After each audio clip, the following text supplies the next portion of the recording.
हमारे यहाँ शुरुआत हुआ है, उसका स्वागत करें डॉक्टर गोपाल सर। अशोक राय, प्रबंध निदेशक लक्ष्मी हॉस्पिटल वाराणसी। डॉक्टर साहब, कौन से विभाग का यहाँ पर उद्घाटन आज होने जा रहा है? आज जो यहाँ पे सिग्नस लक्ष्मी हॉस्पिटल में जो है गैस्ट्रोएंटरोलॉजी यानी उदर पेट रोग विभाग और कैंसर रोग विभाग का शुभारंभ हो रहा है, जिसमें doctor Suvendu Shekhar ji onco surgeon हैं, वो अपनी सेवाएं देंगे, और डॉक्टर गोपाल शरण सिंह जी हैं जो गैस्ट्रोएंटरोलॉजी डिपार्टमेंट में अपनी सेवाएं देंगे। और हम लोग जो है समय समय से जागरूकता अभियान भी कैंप के माध्यम से करेंगे, जिससे कि कैंसर जो प्रारंभिक अवस्था में पता चल जाए, जिसका कि इलाज हो सके, वो लाइलाज न रहे।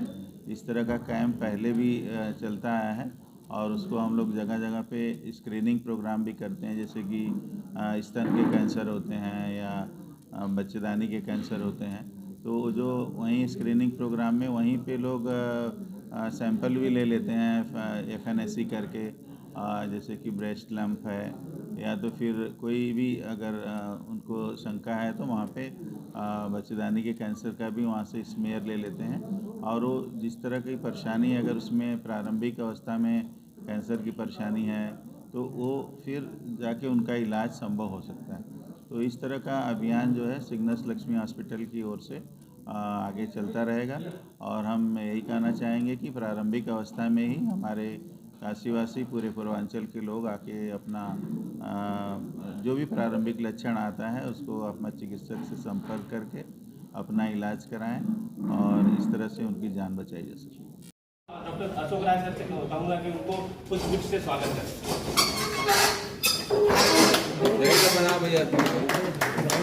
पेट रोग विशेषज्ञ। और डॉक्टर साहब, पेट से संबंधित बीमारियों के बारे में क्या सा मैसेज देना चाहेंगे? पेट की बीमारियां तो बहुत तरह की होती है, जैसे सिंपली में सबसे इम्पोर्टेंट है पीलिया, जैसे अल्कोहल जो लोग लेते हैं उन लोगों को हेपेटाइटिस बी, जो आपको लीवर के बारे में बताए, तो उसमें ज़्यादातर मरीज शुरू में कोई सिग्निफिकेंट सिम्टम नहीं रहता है, जिसको हम लोग बोलते हैं कि कॉन्स्टिट्यूशनल सिम्टम, जैसे सिंपल ही रहेगा। पेशेंट को नौजिया हो सकता है, वोमिटिंग भी आ सकती है, जो सिंपल जो ऐसे भी मरीजों को होता है।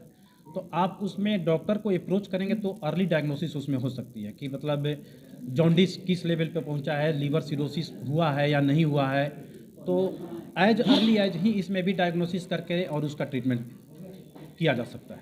चैनल के माध्यम से जागरूकता को लेकर क्या करना चाहेंगे? जैसे आजकल क्या है कि जैसे जो अभी लेटेस्ट है, मतलब जो अभी सबसे इम्पोर्टेंट है कि आदमी सेडेंट्री लाइफ अपना बहुत बीता, जैसे कि बैठे रहना, बाहर नहीं निकलना, टहलना नहीं है, तो आदमी को सुबह में अर्ली मॉर्निंग वॉक इम्पॉर्टेंट है, क्योंकि अभी एक बीमारी है लीवर की जिसको नैश बोलते हैं, नॉन अल्कोहलिक स्टीatoहेपेटाइटिस, जो कि बहुत तेज़ी से बढ़ रहा है। उसमें क्या होता है कि लीवर में फैट का डिपोजिशन होता है, तो फैट के डिपोजिशन से उतनी प्रॉब्लम नहीं होती है। जब डिपोजिशन लीवर के सेल को इंजरी करने लगता है, जैसे आपका SGOT SGPT जो लीवर का सब मार्कर है, मेडिकल टर्म है सब, तो वो जब बढ़ने लगेगा तब आपको आज नहीं पता चलेगा, लेकिन 10 साल 20 साल के बाद वो तब पता चलेगा जब आपके पेट में पानी आने लगेगा, आपको उल्टी में खून आने लगेगा। इसका मतलब कि सिरोसिस डेवलप हो गया है। तो सिरोसिस डेवलप करने के पहले फैट का डिपोजिशन होता है, फिर उस सेल को इंजरी करता है, और इसके बाद उसमें फाइब्रोसिस बोलते हैं। तो वो सब स्टेज आने के पहले ही ट्रीटमेंट स्टार्ट हो जाएगा, और मरीज को डेली वॉकिंग करना, और जैसे एक्स्ट्रा एनर्जी जो भी लेता है, जैसे कोल्ड ड्रिंक लेना, बाहर की खाना खाना, तो ये सब को अवॉइड करेगा तो उसमें काफ़ी सहूलियत महसूस होगी मरीज को। मैं डॉक्टर शुभेंदु शेखर, कैंसर रोग विशेषज्ञ। डॉक्टर साहब, किस तरह की सुविधा यहाँ होने जा रहा है? यहाँ पे कैंसर संबंधी सभी प्रकार की surgery, advance stage 4 cancer, oral cancer, gastro cancer, तमाम तरह के जो कैंसर हैं उसकी सर्जरी की सुविधा यहाँ उपलब्ध है। तमाम तरह के कैंसर्स की कीमोथेरेपी की सुविधा यहाँ उपलब्ध है, और जैसा कि प्रसून जी ने बताया, हम लोग बहुत जल्द इस प्रयास में हैं कि यहाँ एक रेडियोथेरेपी यूनिट भी स्थापित की जाए, तो कैंसर की समग्र सुविधाएं जो है एक छत के अंदर जो है आपको उपलब्ध। कौन सी स्टेज में कैंसर के मरीज के बचने के चांस अधिक होते हैं? देखिए, वो हर कैंसर के लिए अलग अलग है।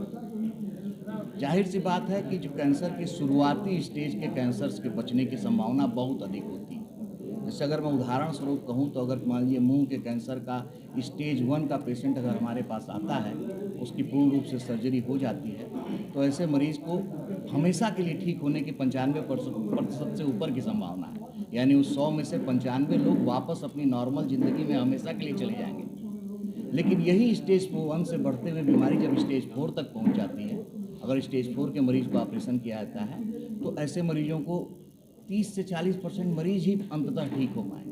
उनमें से बहुतों को बीमारी दोबारा उसी जगह या दूसरी जगह आ सकती है। तो ये स्टेज में बहुत ज़्यादा अंतर पड़ता है। इसके लक्षण डॉक्टर साहब आरंभ में किसी को पता चलते हैं? जैसे हर जगह के कैंसर के अलग अलग लक्षण हैं। मुंह के कैंसर में जो है यूजली आपको एक घाव या एक अल्सर या सफ़ेद या लाल धब्बा आपको दिखेगा। खासकर उन लोगों को जो कि नियमित रूप से पान, गुटखा, खैनी, गुल इत्यादि का सेवन करते हैं, अगर उनको मुंह में इस तरह का कोई घाव दिखे, कोई अल्सर दिखे, कोई लाल या सफ़ेद धब्बा दिखे, तो उनको तत्काल अपने किसी परिचित डॉक्टर को ही दिखाएं। ऐसा नहीं है कि आप गाजीपुर बलिया में बैठे हुए हैं, कुछ थोड़ा सा लगा तो आपको तुरंत जो है बनारस हर बार में दौड़ना है, नहीं। लेकिन एक किसी प्रशिक्षित डॉक्टर को दिखा के राय ले लें कि कहीं इसमें कोई दिक्कत तो नहीं लग रही है। अगर वो डॉक्टर सलाह दे तो आप निश्चित रूप से जो है तो डॉक्टर आपके हॉस्पिटल में किन किन कार्डों की सुविधा प्रदान की जा रही है? जो कार्ड, आयुष्मान कार्ड और पीपीओ और इन सब के जो के बारे में विस्तृत रूप से जानकारी जो है प्रसून जी दे सकते हैं।